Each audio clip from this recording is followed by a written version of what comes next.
Natale 2025 a Vittorio Veneto, l'associazione Vittorio al Centro è molto attiva e sta animando il centro di Vittorio Veneto. Come sta andando?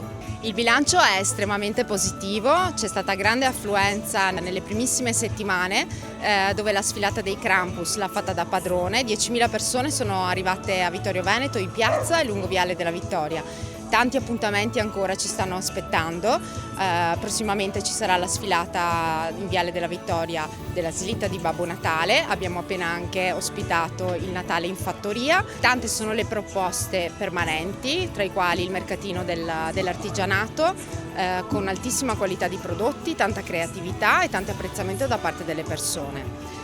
Mike 128 con Spray the Soul sta tenendo banco al Quadrilatero, insieme anche alla Magic House del gruppo Giovani di Meschio, che riscontra ogni fine settimana grande affluenza di bambini e ragazzi.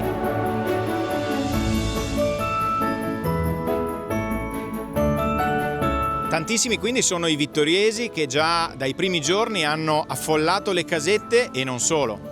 Sì, abbiamo registrato subito una grandissima affluenza alle casette, abbiamo 9 casette di cibo, bevande, un'altra grandissima attrazione è la pista di pattinaggio che registra sempre una grandissima affluenza di bambini, anche adulti. I prossimi appuntamenti saranno il Capodanno in piazza con Radio Wow, ci aspettiamo anche qui parecchie persone. Dobbiamo ringraziare anche tutti i volontari che ci mettono impegno, da mesi che stiamo lavorando tutti assieme, ci stiamo mettendo un grandissimo impegno e speriamo che riscuota un grandissimo successo.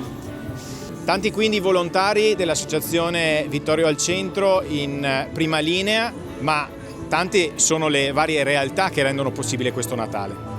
Sì, oltre a noi volontari dell'associazione sicuramente una menzione molto importante va alla Proloco di Vittorio Veneto, senza la quale nulla di tutto questo sarebbe potuto essere messo in piedi.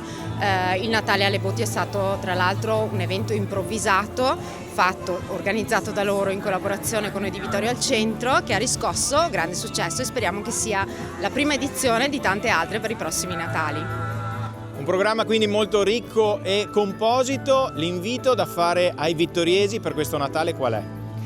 L'invito è quello di entrare in piazza, di scendere in piazza con noi e di animarla, perché come dice il nostro Presidente, noi offriamo uno spazio, ma senza voi che entrate tutto questo non avrebbe alcun significato. Quindi vi aspettiamo tutti quanti in piazza Vittorio Veneto.